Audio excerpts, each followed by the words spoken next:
Lord to the cloud. Okay, so today is April 25th, 2022, and I am Tamara Allen, and I am here with Mr. R.G. Canton. He's joining me today for an oral history interview. This interview is part of a class oral history project on the Vietnam War taught by Dr. Jason Higgins at Virginia Tech. So before we get started, do I have your permission to record this interview? Absolutely. Okay, great. So let's begin with when and where were you born? I was born in Brooklyn, New York, November 12th, 1948. Okay, thank you. Who were your parents and what did they do for a living? Okay. My father, I think when I was born, I believe he was working for the post office at that time. And he had come back from World War II, had some issues from World War II, PTSD.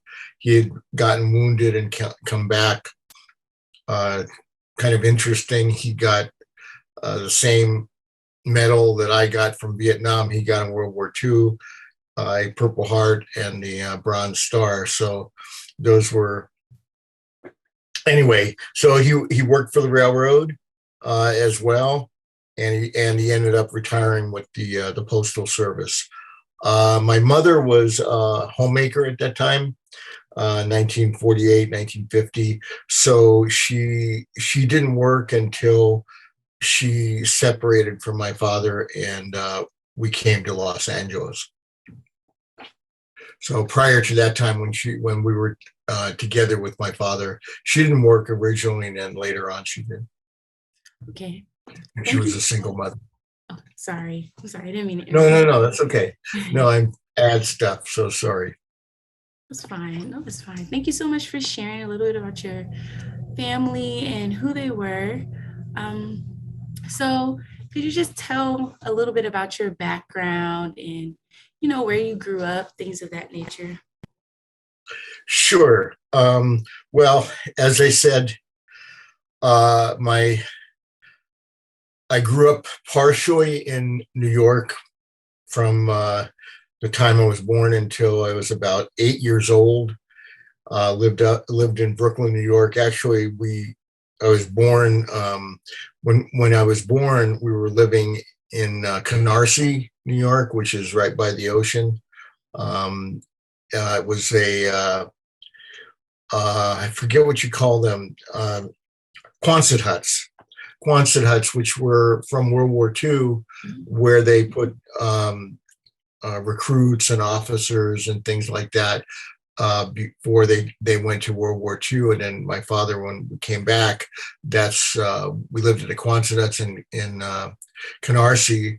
And so my first experiences were with the ocean with my brother and going fishing and going to the shore. And then we moved to the projects in Brooklyn, New York, and we lived there until I was 8 years old when my mother and father split up, and my mother took me to California with her.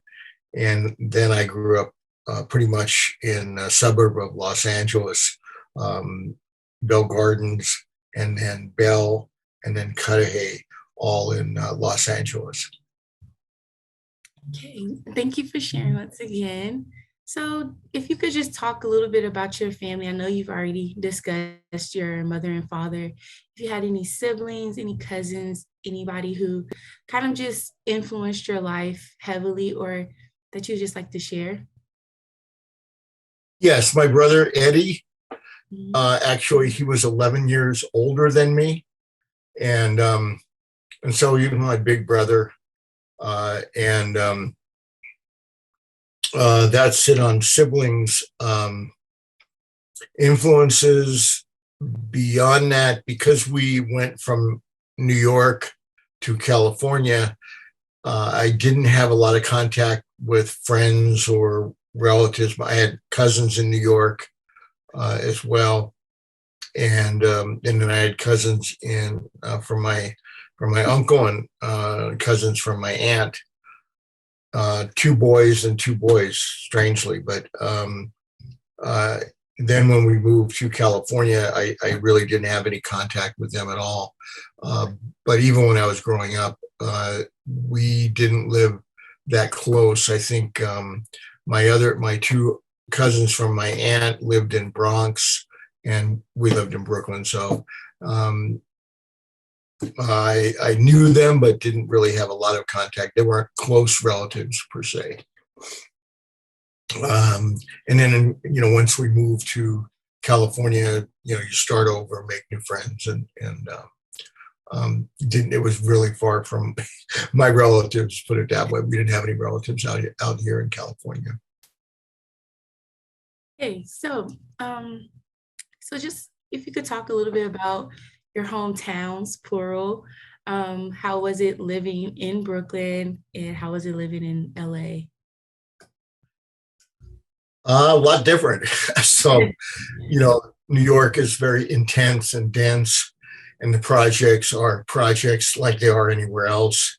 Uh, Actually, my early childhood, up until I was 8 years old, and living in the projects, that was a really great experience and a tough experience, both. Lower class projects, a lot of different nationalities, a lot of different ethnicities and religion. So that experience really has helped me throughout my life. In terms of writing, I hear the voices. I'm able to do dramatic monologues with voices that I remember as a young child, and that was really influential for me. And also the density, I think, of the projects creates a kind of a creative place where you see a lot of stories, you hear a lot of stories, you see a lot of different types of people, and then my experiences in Los Angeles were less. I mean, pretty much white, lower class, not a lot of different ethnicities. Um, I did have some really good experiences with an older man that I worked for when I was a kid. I was always working. I was working from the time we got out to California. I always had a job, which is kind of crazy when you think about it now, but during that time, it wasn't that crazy. I sold newspapers, and then I worked for this old guy in Bell Gardens, milking his goats and helping him with his small farm. And then I worked for a bakery, and then worked for a grocery store, and I had a lot of experiences in California, in Los Angeles, working at a variety of different jobs, pulling weeds, So it was a very varied childhood, because it really allowed me to experience a lot of different things, which has helped throughout my life. It's like I learned how to do a lot of things even without a father or a male role model, and that's helped me throughout my life. Wow, that is so interesting. You're a very well-rounded individual, especially when it comes to the hard and soft skills. Yes. So my next question is, do you recall any significant events or international or national events that happened while you were younger, just coming up in the world? Things like, maybe JFK's assassination, or like, big things that happened throughout history.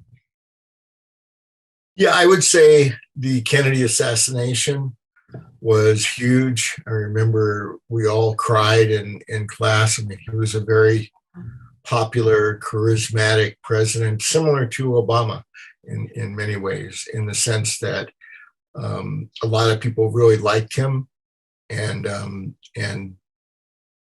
He was a charismatic kind of figure. And, Jackie also was pretty inspiring for a lot of women.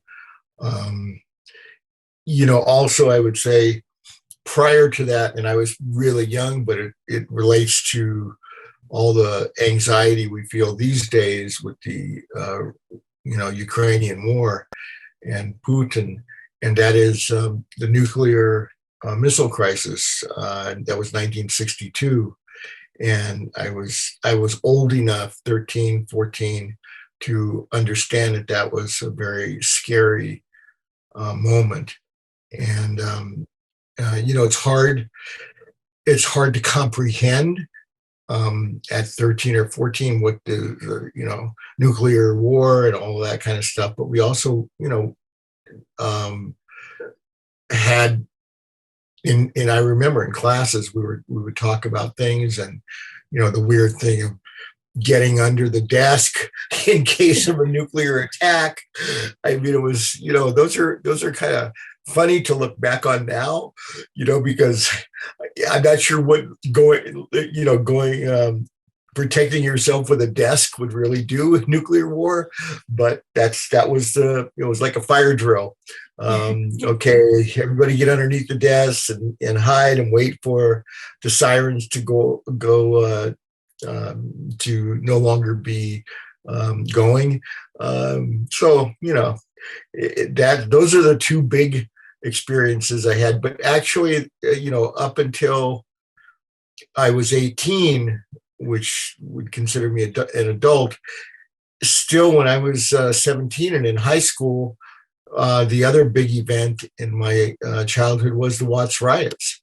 And we were just right down, maybe 5 miles away from Watts, where I lived in Cudahy. So, it was an adjacent Compton and Lakewood and Watts were all adjacent cities 5 miles away. So the Watts riots was a really big event for us because it was close and we could drive there very easily, at least for the first couple of days, and then it kind of was locked down. It was also, those are big events that shape your life, your early life, because it's not distant. It's not distant history. It's history that you lived through. So I think those were the big moments in my early childhood. Wow, thank you so much for sharing that time of your life. Next, I'm just going to go ahead and transition into some background about your education. So, what high school did you go to, and what was your experience during that time? Okay, so I graduated from Bell High in 1966, June of 1966, and let me see.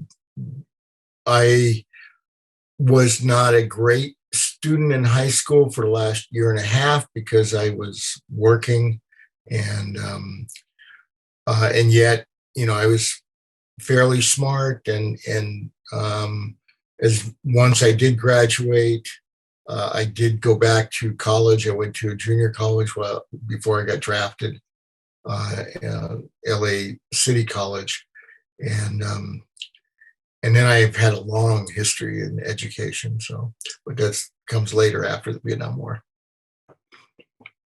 So, what was your favorite subject or activity that you did in high school? Okay, well, there were two main things I did in high school. One was we had a really good school newspaper, and it was kind of well known. We had a great teacher, and we would win all sorts of awards, and that was really my beginning of writing. I started out writing for the newspaper in the 10th grade, and then by the 11th grade, I was an editor of the sports page. And then being editor of the sports page allowed me to get a job with, at that time it was called the Los Angeles Herald Examiner. And I wrote sports articles. I covered the football team and the baseball team, and I got paid $1 per column inch. So I could make like $30 for writing a story, and covering a sports event. And I was a published and paid writer at 15.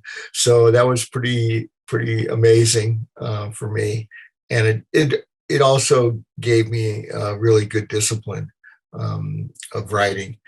So, but at the other side, I was not interested in science much. I was okay with history. I was okay with math, but they were not my fortes, and not something I was that interested in. And the other part of that was the other part of my experiences in high school was I was an athlete, so I was on everything. I wasn't good. I wasn't good, but I was able to get on the teams. So I was on the football team, and then I was on the swimming team, and then I was on the track team, and what else? I don't remember if there was any other sports I played at that time.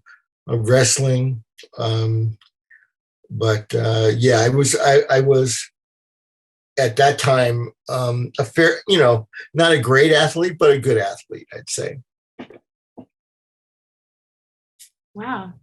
Thank you for sharing once again. So what was your next step after high school? Did you maybe go to university, or did you decide to work, or just further your career in writing? What was your next thing? Well, that's really an interesting question, because that was a really, really interesting time in my life before I got drafted. Because I had just turned 18. Maybe I was 18 and maybe 3 or 4 months, and I had a girlfriend, and my girlfriend was young. She was 16, and she got pregnant. So she got pregnant. I was 18, she was 16, and we got married because she was pregnant.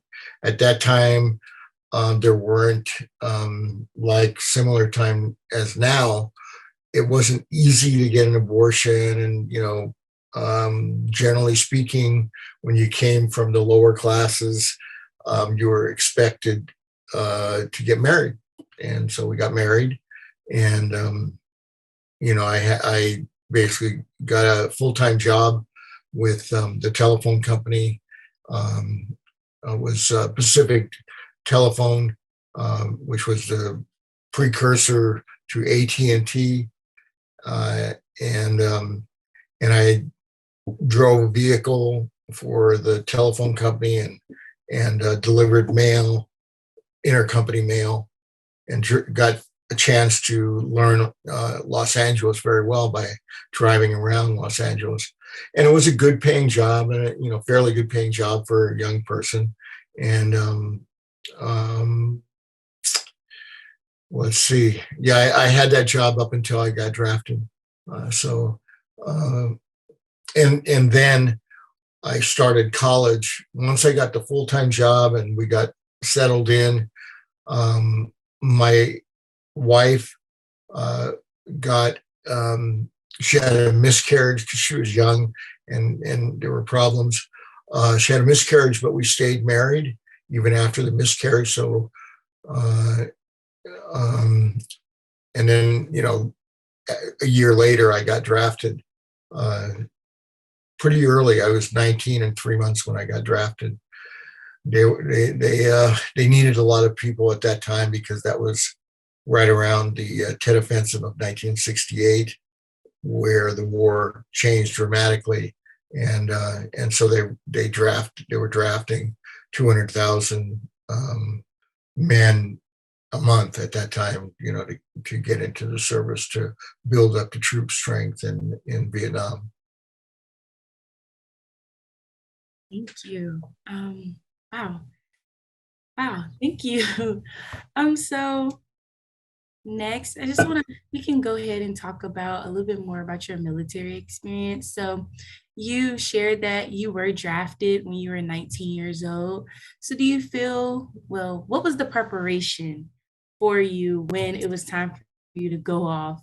Do you feel like you were prepared? And if you could just talk about maybe your role and what you were doing. I hope that's not too much of a big question, but Well, I have to tell you, Tamara, with the new book, and one of the major experiences or differences from the kind of narrative that comes from memoirs or from movies is being a draftee versus joining the service, joining the Marines or joining the Air Force or the Navy. So the draftees were, generally speaking, from the lower classes of the economic environment. All my friends got drafted. As I said, I was going to college when I got drafted. I put in an appeal for my 1A status, trying to get a 2S status, which would be a student, and it got denied. And then I put in an appeal, and I was in Vietnam by the time the appeal came back.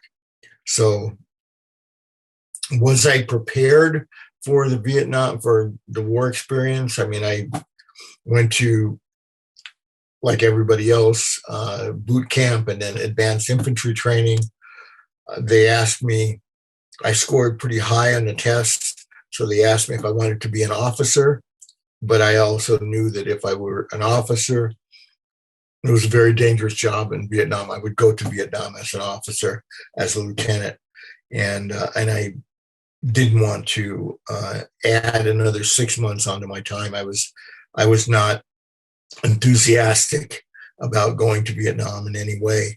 I was not pro-war. I was not anti-communist. All of those things that we talk about now, or we talk about in the history. I think for the young guys, 18, 19, getting drafted, 20, getting drafted, you didn't know much about Vietnam. It was still early on in the war. It was considered kind of a 1967. It was still considered like a police action. There wasn't a lot of body bags coming home. There wasn't a lot of Vietnam veterans coming home. It was still early. 68 kind of changed all that. 69 changed all that. Once you have, 500,000 troops in Vietnam and the combat troops, for instance, most of my company that were combat troops were about 90% of them were draftees. And so our experience was not pro-war.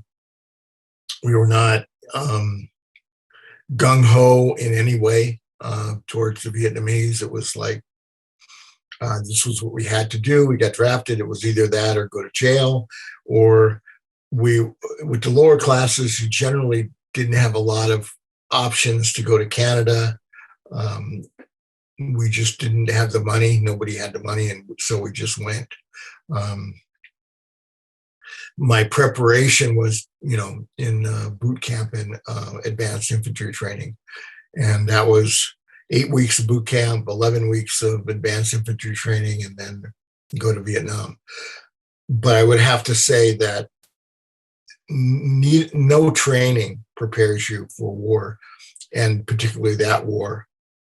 When you come as a similar to the Russians going into Ukraine, you come as an invader, even though you're told that you're fighting communists and you're helping the people and all that kind of stuff. That was not my experience when I got to Vietnam. the people didn't want my help. How's that? Yes, I love how you are correlating and seeing the similarities in what we're going through today with Russia and Ukraine, and similar to America's role with Vietnam. I think that's a very interesting similarity to kind of draw on. Um, so during your time, you say that, you know, you were a draftee and it wasn't the, it's not something that you really wanted to do. You know, it was, of course, you had to do it. So what is one thing, one piece of advice that maybe you were given in boot camp, or maybe your wife or your family may have told you before you left, that kind of like kept you going and helped you through your time in Vietnam? Uh, Boy, I would have to say that nobody knew much of anything, and I didn't really have any advice from, you know, either my mother or my uncle or or friends that were older. We didn't really, nobody really talked about Vietnam. It was still so early in the war. I think the big historical change was the Tet Offensive of 1968, and that brought a lot of prominence to the Vietnam War. And I got drafted right after that, after Tet of '68 in uh, February of 1968. I think I was inducted into the Army in May of 1968. So, and you know, the other thing is, I would have to say that war, like the Ukrainian war, when you have one large company, one large country that becomes invades another country, even if you want to characterize it as we were invited in by the South Vietnamese government, but the South Vietnamese government was kind of a puppet government in the sense that the Americans appointed or directed the President Tu, I think at that time, helped have a president that was supportive of the United States. The Viet Cong were also South Vietnamese who were not supportive of the United States. And then you have the NVA, the regular troops from North Vietnam that were not happy about the United States invading Vietnam. And also the political situation where you have a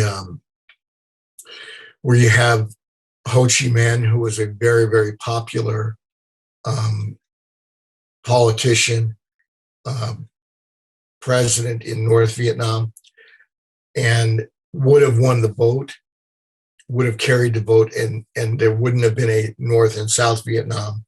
I believe that's 1954. I forget when they wanted to have the election before North and South Vietnam was split up, and my understanding is that Ho Chi Minh would have won by a significant margin over anybody, and the country would have stayed united under Ho Chi Minh. So when I got there, it was mostly with draftees, and mostly uh, we didn't have a belief system for or against the communists. Our preparation in boot camp and advanced infantry training was, yes, we were not supposed to like the communists, and you know, it was the fear, the Monroe Doctrine, I guess, of the other countries around Vietnam would all become communist, et cetera, et cetera. So um, my perspective when I went through boot camp and when I went through advanced infantry training, and then when I got to Vietnam, was probably just the opposite of the kind of born on the 4th of July or apocalypse now kind of perspective. The draftees were a breed apart. I mean, we fought, and but we counted the days till we were done. So it was no one really liked being there in my company. We were not gung ho in any manner, but we did our jobs. That was what we were supposed to do until our time was over. So So how long were you in Vietnam and how many tours did you do? um, I ended up being there 6.5 months, somewhere thereabouts, and I got wounded 3 times. So we just happened to be in an area that there was a lot of firefights and a lot of battles. I think, like I told you in the pre-interview, the very, very famous photo of Kim, I always forget how to pronounce her, I guess Kim Chuk, um, considered the Napalm girl. That very, very famous photo of her running naked from the napalm. Well, that was where our company and our battalion operated, in that same little village of Trang Bang. So I knew that area very well. I could identify behind her was a pagoda, and even myself, because I was I was an RTO radio operator. Even myself had fired on that pagoda, or bombed, had called in bomb strikes to that pagoda, and so I knew it very well, and I knew the napalm very well. But that was where we operated, and it was a lot of firefights, a lot of soldiers getting wounded and then going back into the field, and because a lot of shrapnel from mortars and RPGs.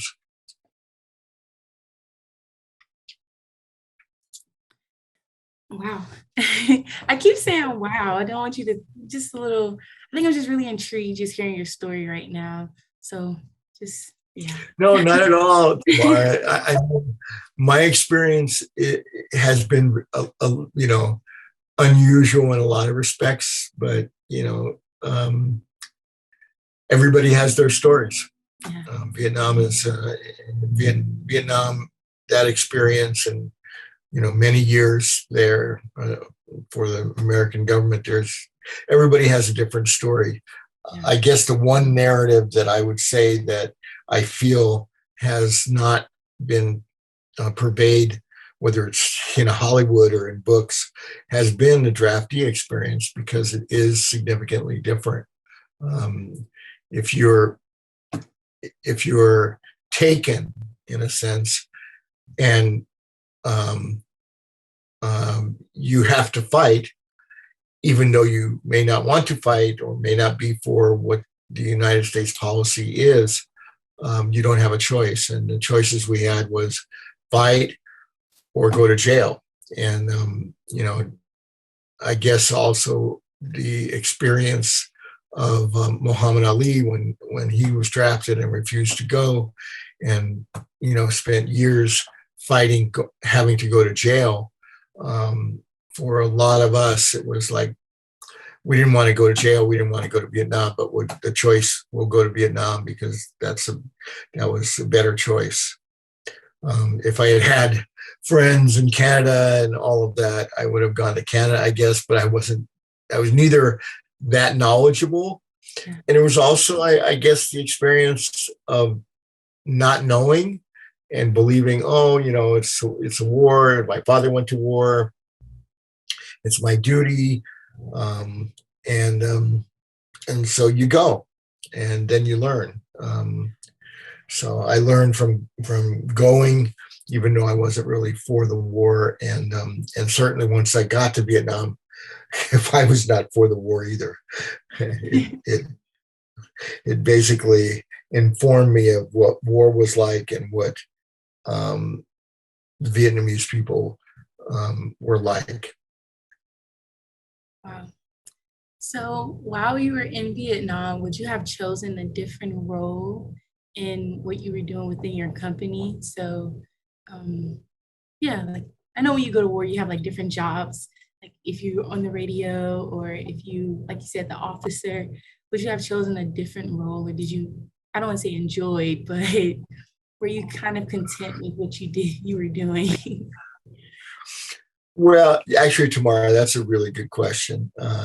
You know, um, I didn't have a lot of choice. The platoon leader just basically assigned me, you're the RTO, because the other RTO had gotten wounded and had to leave the country because of the severity of his wounds.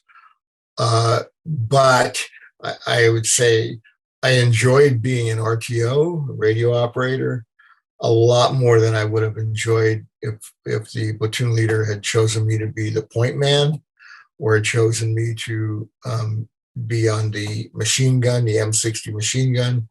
Um, I was happy being an RTO because strangely I was able to know so much more of what was going on by being an RTO. Um, One, I was always close to an officer, and the officer um, would have the maps and have the intelligence and would be in communication with the headquarters. So I was well informed of, and in a lot of ways that helped me in Vietnam, but it also hurt afterwards because I had a lot of traumatic memories. I had witnessed a lot of things as an RTO. But I think, in retrospect, I wouldn't have wanted a different job than that. It allowed me to communicate. It allowed me to know more of what was going on and have a larger perspective, I suppose.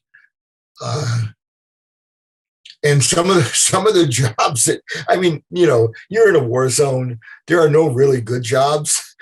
So in combat, there are just jobs, and getting through the patrol, or getting from, the bivouac overnight and surviving that, or the listening post, and all those kind of things. But there weren't any really good jobs in combat. It was what it was, just combat. But I was happy to be part of the communication. I was happy to be close to the officers, to know what was going on, uh, versus just being a guy who was carrying a rifle and shooting in battles, or the point man. I don't think I would have had that kind of courage that it took to be a point man and to be able to read what's up ahead. And I wouldn't have wanted that job. So anyway, I got the job that I enjoyed best. It just was fitting that I was an RTO. So, but the radio was a big thing to carry on your back. That would probably be the only thing that I didn't particularly like about the radio. And I didn't particularly like about the long antenna that I had, that sometimes would hit the vegetation and drop fire ants on me. But those were all part of the job. You learn fast. Wow, fire ants. I forget that Vietnam is a jungle. So having that antenna, I'm glad you only dropped fire ants and nothing else fell on you as far as No, animals. yeah. Well, I'd say that, the other thing with the radio, when you have that long antenna, you become a target, you become a Yeah. prize. Because for two reasons: the Vietnamese knew that was communications, number one. But number two, there was always going to be an officer very close to the radio. So if they knocked out the radio operator, or they knocked out the people around the radio operator, they were messing up communications, and could help them, in their battle. Yes. It sounds like you were the heartbeat of the company. In my opinion, communication needed. We needed that. Yeah. So, while you were there, and you talked about how everyone in your company were draftees, and you all kind of connected on initially connected on the idea that I don't want to be here. What were some of your did you make like a lot of connections, or like did you have some meaningful friendships that you have had for a lifetime, or just people that for the rest of your life you have been happy that you've met while you were in Vietnam? Uh, Tamara, I lost you on my screen, so I've got to figure out how to get you back. Oh, You can still hear me. Here we are. No, yes, yes, I can no. still hear you and see you. You Yes. can hear me, but you can't see me anymore, No, right? I can see you also. I can still see you. Ah, okay. It's only on my end. Um, okay. So, uh, can you ask me that question again? Yes, I can. The question was, while you were in Vietnam, within your company, who were some of the people that you had lasting relationships with, or like meaningful relationships? Oh, do you mean after Vietnam or during Vietnam? So like during Vietnam, when like within your company, who are some people overseas that were like, your friends, your buds, things like that? Who are some people like that, and like what was the relationship like?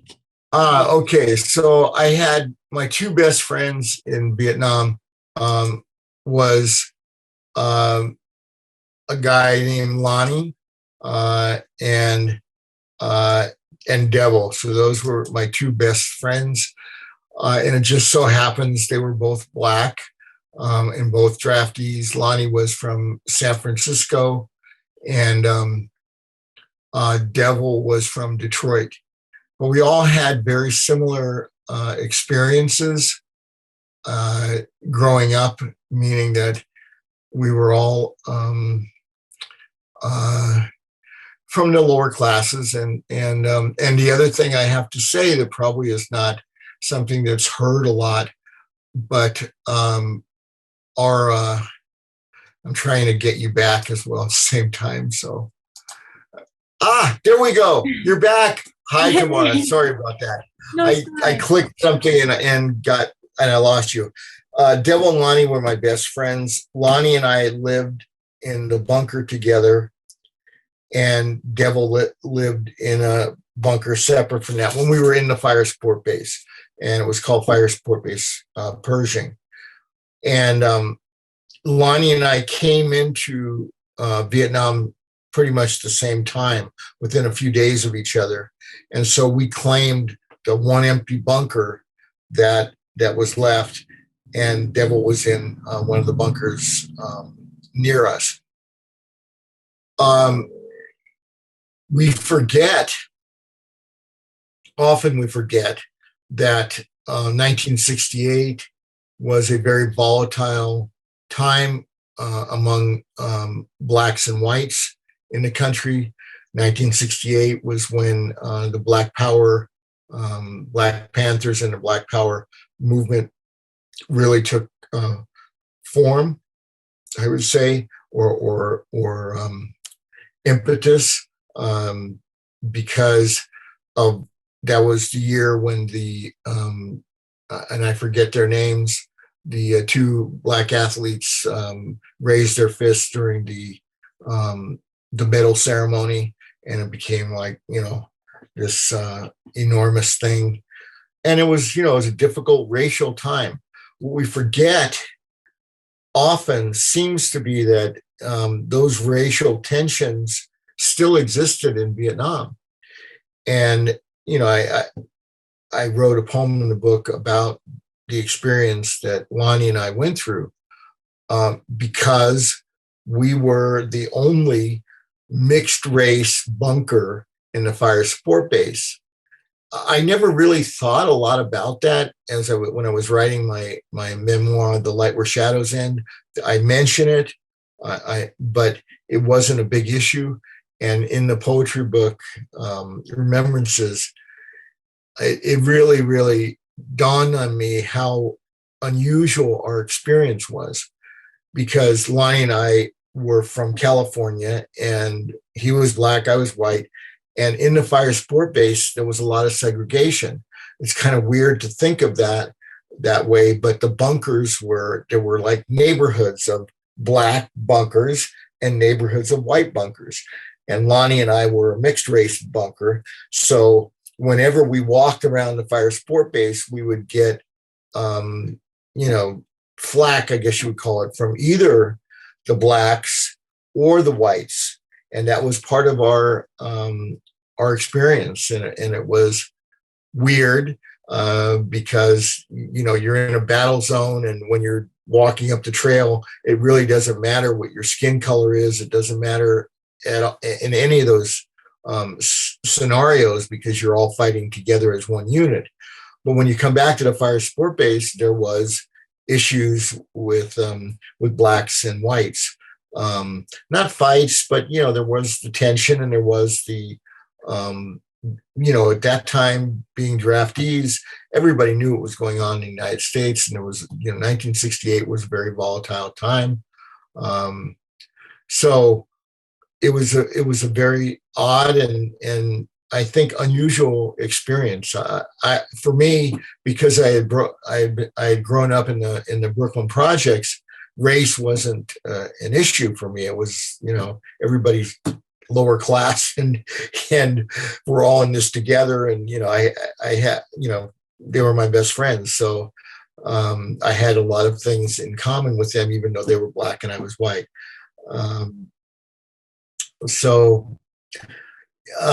But our experience was different, and my experience was different than most of the other Vietnam veterans that I've talked to. That issue is never really brought up, or rarely brought up, about the segregation that existed even in Vietnam. And weird segregation. I mean, you would be in bunkers with neighborhoods of black bunkers and neighborhoods of white bunkers. Weird, but it was the way it was. The tensions that came from the United States, from our society, and tensions that we have now are still pretty much the same. One of the adjacent bunkers to us was two white guys from the South who displayed a rebel flag inside their bunker. And so there was that as well.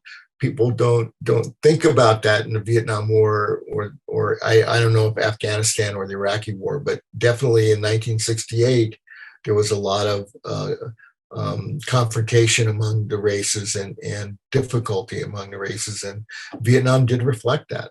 And my experience with Lonnie and Devil did reflect that. So it's like the black guys having a white guy hang out with him, or the white guy having black guys hang out with him. It's like, okay, what's the big deal here? Because the three of us really never had any of those experience, those feelings. We didn't carry those feelings against each other, and certainly we never carried them into battle or firefights or anything like that. Thank you so much for sharing.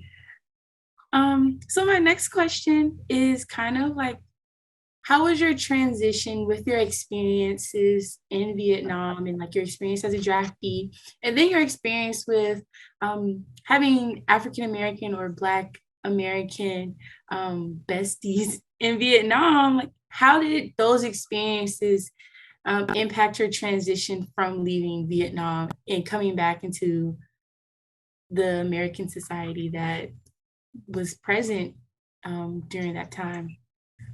Well, in terms of race, I would say when I came back from Vietnam, there wasn't a lot of those issues for me. I was dealing with all the other issues that I was dealing with of just being a Vietnam veteran coming back, let alone a white versus black, or having experienced racism in the United States.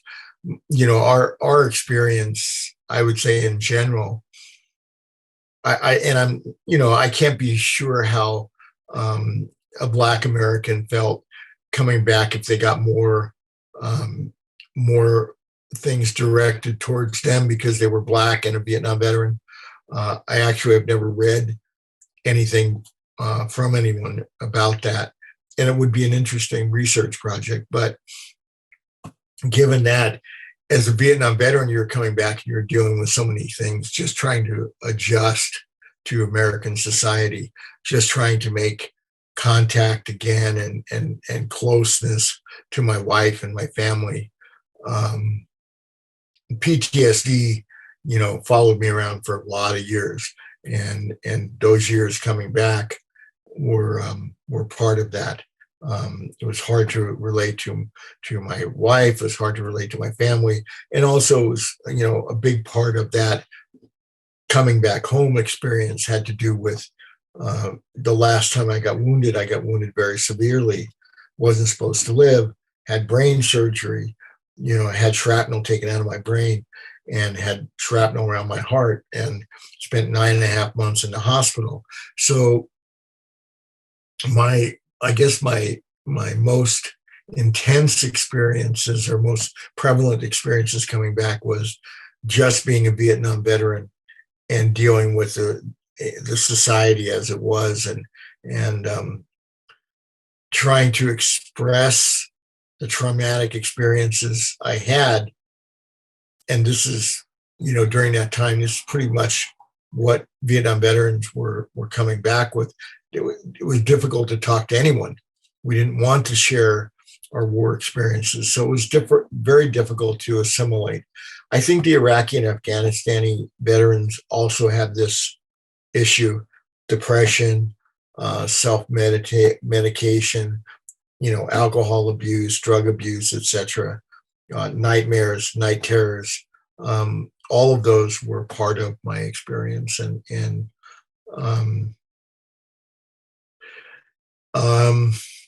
I didn't have, Vietnam veterans, they weren't getting a lot of help from the VA when they came back. You have to remember historically that post-traumatic stress syndrome wasn't even in the manual, the psychiatric manual, as a psychological disease or a psychological affliction. That didn't come for another 10, 15 years later before they actually put it in the manual, and basically called it a diagnosis.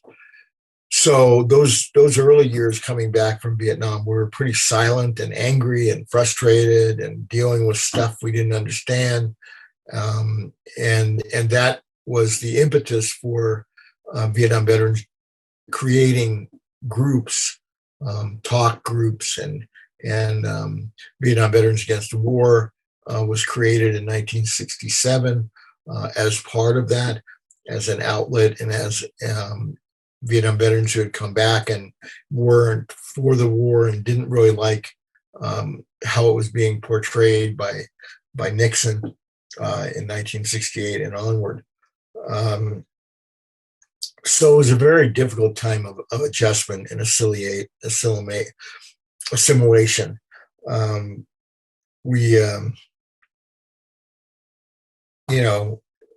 no different than I think the Iraq and Afghani war, the veterans that come back, a lot of suicides, a lot of depression, a lot of drugs and alcohol.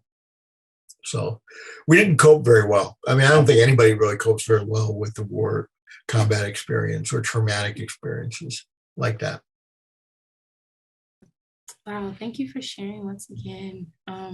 So as far as with your post-war experience, how did that influence your views politically and the whole idea of like American exceptionalism? How was your views on those? Well, Tamara, I have to say, the Ukrainian war has changed a few of those views. Because I would say for 1971 I have been part of the Vietnam Veterans Against the War, and have been anti-war, and still am anti-war, but I realized that with people like Putin on the earth, you really do have to be a strong country. If you have that opportunity, you need to be able to monitor and balance out the world with strength, and my views on the United States military is certainly different now since the Ukrainian war than it was during the Afghan war.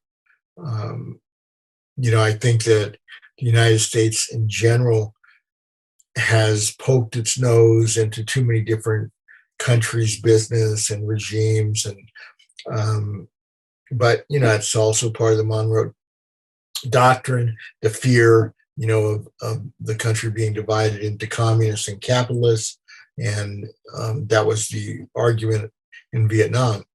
Not allowing Vietnam to become communist and not allowing the countries like that were on their borders, Laos, they were too close to the Chinese border for us to want a communist nation.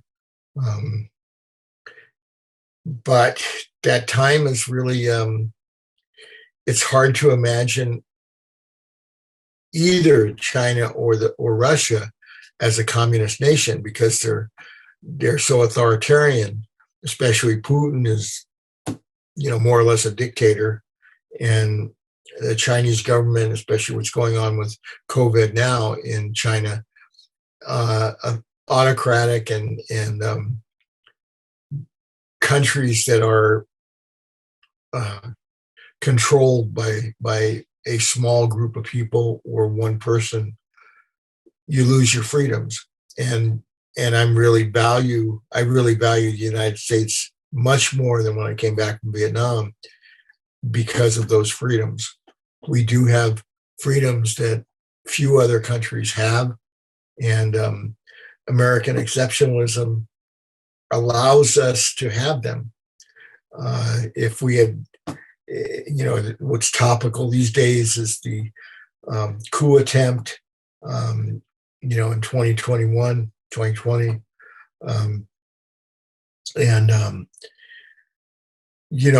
I even at my old age, I would fight for that democracy that we have now versus having a small group of people like Trump or the radical Republican right take over the country, because I'm very fearful. I wrote a book on that, actually, called American Patriot, that takes a character from a militant group and explores the belief system.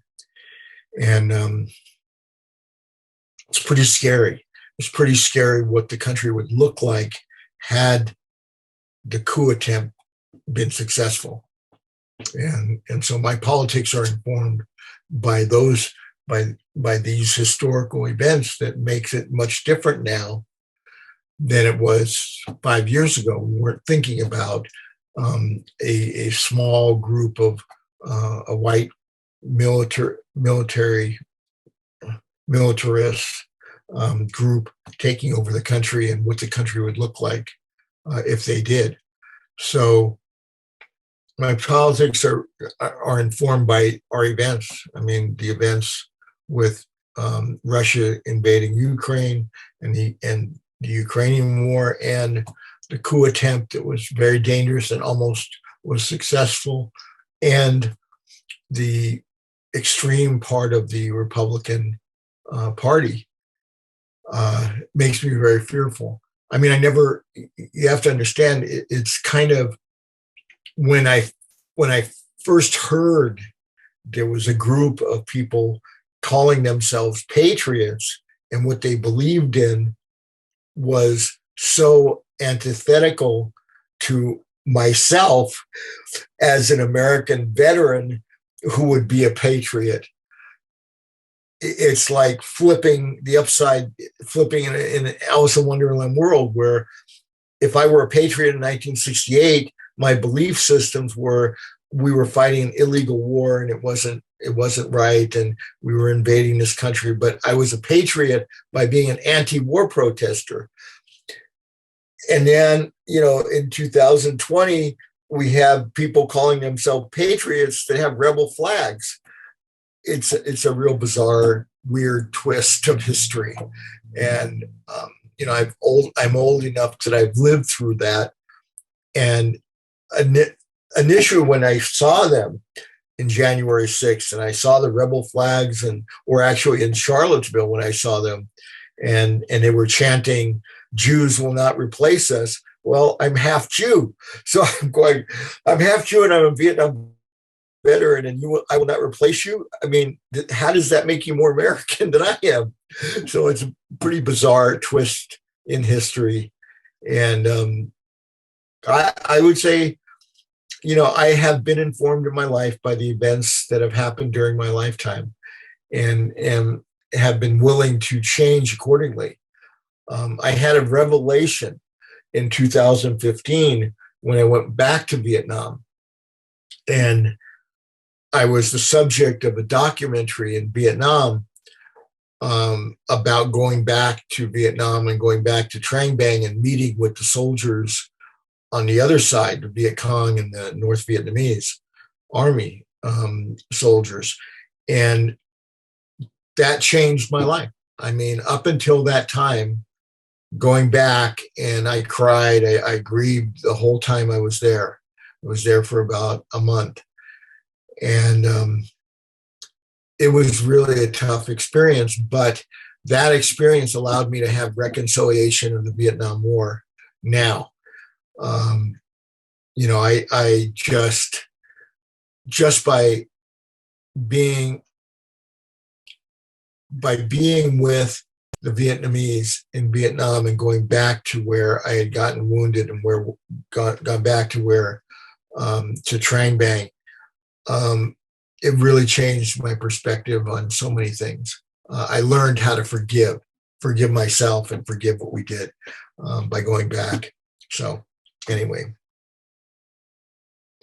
so my politics Tamara is informed by historical events. Yeah. And, I've learned I'm anti-war, and yet I'm so supportive of the Ukrainians.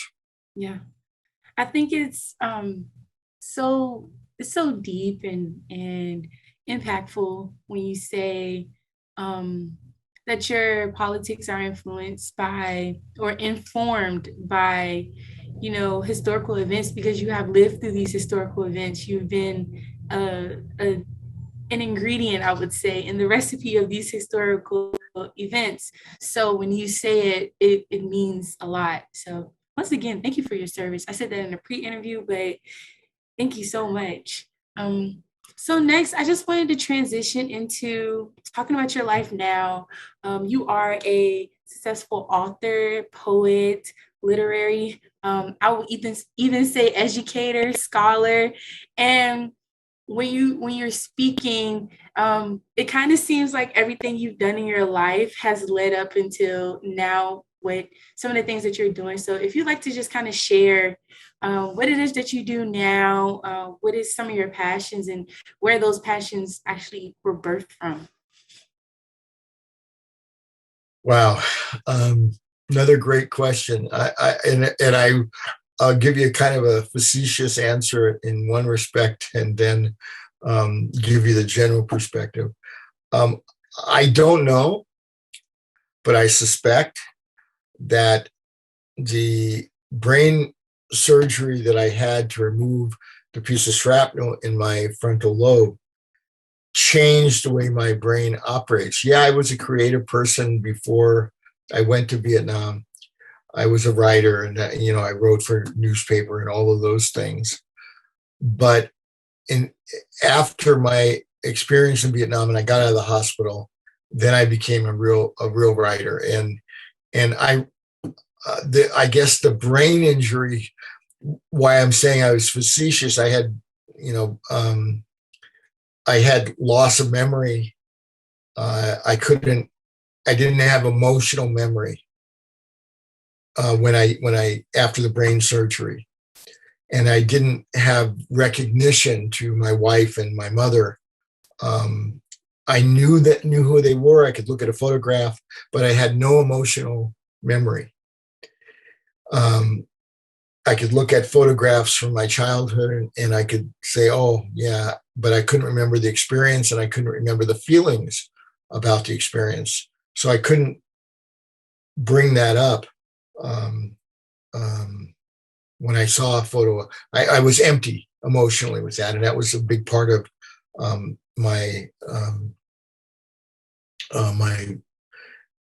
being able to start all over again. In a sense, my brain was blank in many ways.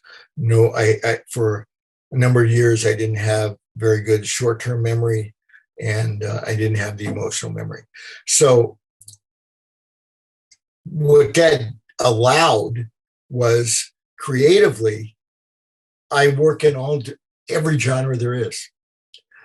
I make short films. So when I'm making the short films and what they call video poems and things like that, I'm a filmmaker. When I was the artistic director of the Performing Arts Center, I would do adaptations of things like Where the Wild Things Are, or Where the Wild Things Were, The Giving Tree, and all the classic fairy tales. And I would write the adaptations, and I would write songs for them.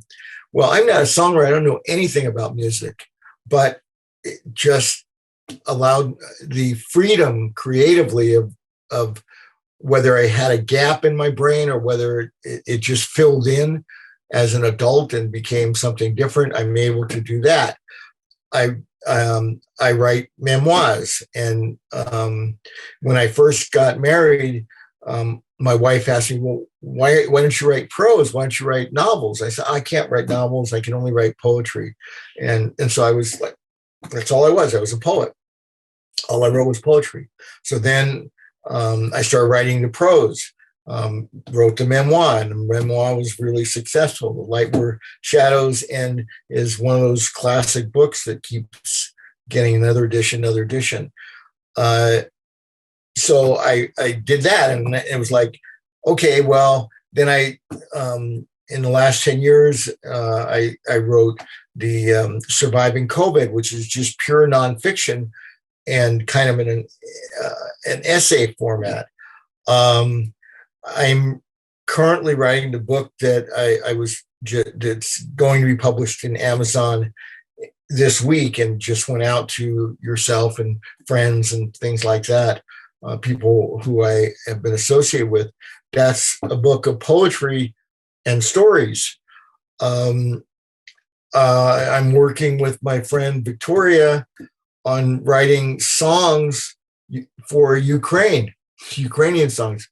I'm not a songwriter, but I have this freedom from the injuries that seems to allow me to just be a lot of times the medium. I even think of it as the medium. When my wife talks to me, what are you working on? I said, well, the voice, I listen to a voice, and the voice tells me what to write. And that's true with songs. That's true with everything I've written. So I work a little differently than a lot of people do. It's very intuitive, and no limits. It's like, okay, I can write a song. Why not? And that's the weird thing, the really weird tweak that happened with my brain. So I'm very creative. If I'm not creative, I get depressed. That's the truth. So I have to be working on something. And I have, as long as my health holds up, I have plans for this book and that book and this. It's like, okay, but it's always one at a time, one project at a time. So, yeah, my creativity has kept me sane. I have to tell you, it's a big outlet. I think that's true of a lot of veterans, a lot of Vietnam veterans, that being creative has given them an outlet where they don't get anywhere else. Wow. My next question was going to kind of be, why did you decide to kind of, be a creative and embrace your creativity? But you kind of already answered that, as far as it's more so for yourself. But would you say is also for, what would you say is also for? I didn't want to actually, what else would you say? No, Tamara, these are really good questions, because I think about these questions a lot. It's like, why are you spending, 4 to 6 hours a day creating a song album for the Ukrainian. It's emotional. I'd say partially it's emotional, partially it's an outlet for me. The new Vietnam book, Remembrances, is because I wrote it with the intent to change the narrative a little bit. There hasn't been enough, from my perspective, memoirs or poetry written from an anti-war perspective or written from a draftee perspective. Most of the things that are the narrative that we carry forward in the United States about the Vietnam War are narratives like Kovec's book, Born on the 4th of July. Well, Born on the 4th of July, great. He went through combat and all that, but he volunteered and he was a Marine. And that experience is completely different than the draftee perspective. And that the draftee perspective has been a narrative that's been pushed down a lot because, I don't really know why I guess because it sells more. I guess because it's the narrative that perpetuates war in a lot of ways, whereas the draftees and the anti-war protesters have a different perspective about American exceptionalism. We're not really we don't really believe in war as the answer to dealing with countries that may be anti-American or may be communist or Marx, whatever their political perspective is. I believe in capitalism, and at the same time I'm anti-war and don't believe the United States should be involved in regime change or anything else like that. And the Vietnam War really has informed me with that, and also going back to Vietnam and talking to the Vietnamese and having Vietnamese friends has really informed me on what is. I would say I believe that America is the only place I would like to live because of all the freedoms we have and the ability to speak out and not have to be in jail for 15 years like in Russia. So I really value the American experience. I really get emotional when I think about the coup attempt and what we could have become, and hopefully we'll never have to go there. So I'm very patriotic in that sense, but I'm also informed that being a powerful country and having technology and money and things like that, we have to be very responsible where we use it and how we use it, how we use our influence. And the other part of that would be, I think we can do so much better. I don't like oligarchs or billionaires or the kind of imbalance we have with rich people versus poor. So even though I'm really patriotic, I wish we could do more and have done more and would be committed to doing more. I would rather have us have the responsibility of what does it mean to be a country where the rest of the world emulates and wants to come here and have the American dream. We need to take responsibility for that. And part of that responsibility is not having the inequalities that we have, because people come here from other countries and then they struggle and struggle and struggle and don't get anywhere. And then they have to deal with the violence that we have in our streets. And, there's a lot of school shootings, lately, just a lot of crazy shootings. Everybody's got a gun. So we can be a much, much better country. You're doing great. I love these answers. Your insight is just, I love it.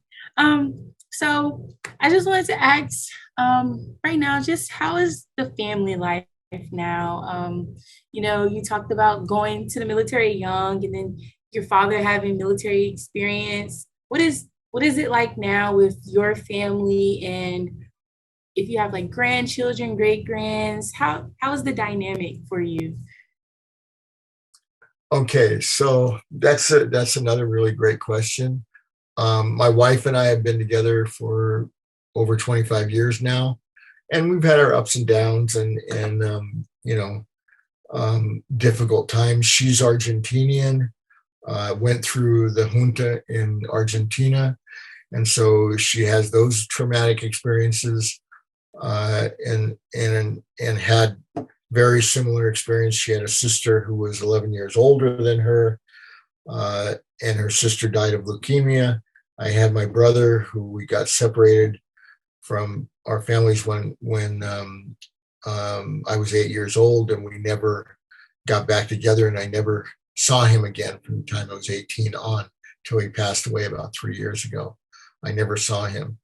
Uh, so, and in terms of my family, my mother passed away, my father passed away, and my brother passed away all in the last 10 years. Well, my father, 15 years, I guess it was.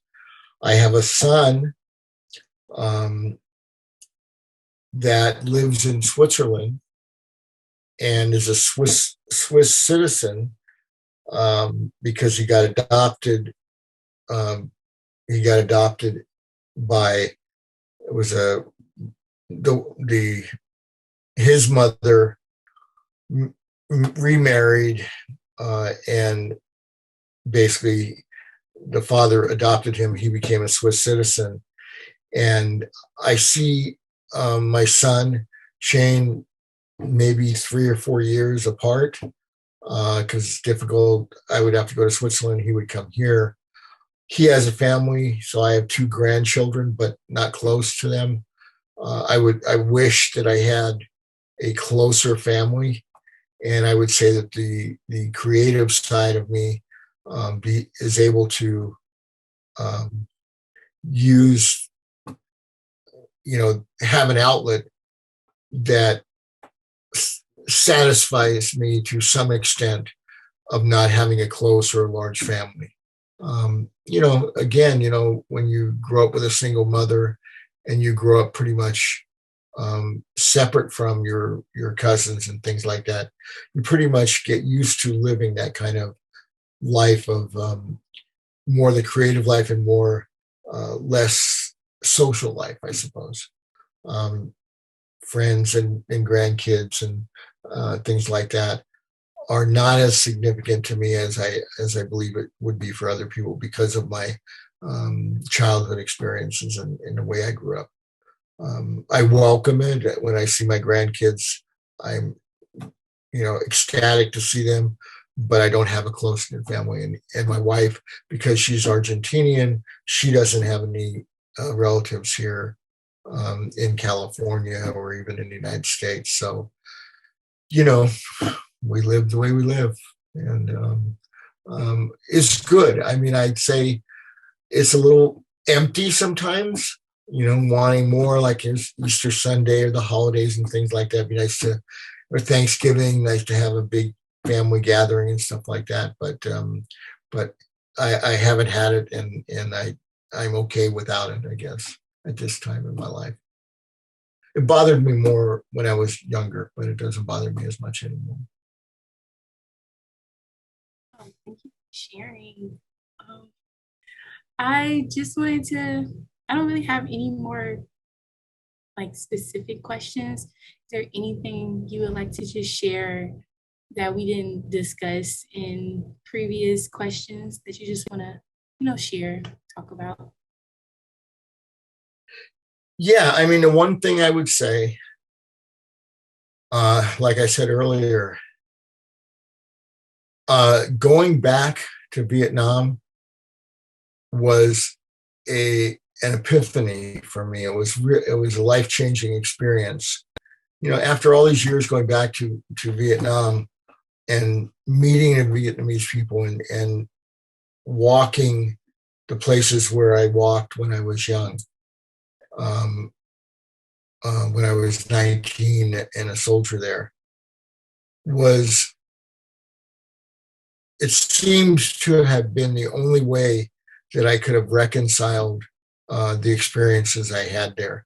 Part of it was grief, part of it was forgiveness, uh, and what I would say for other veterans of any war, whether it was Iraq, Afghanistan, or Vietnam, or even Korea, uh, there's something about going back to those places where you were a soldier when you were a young man that changes you.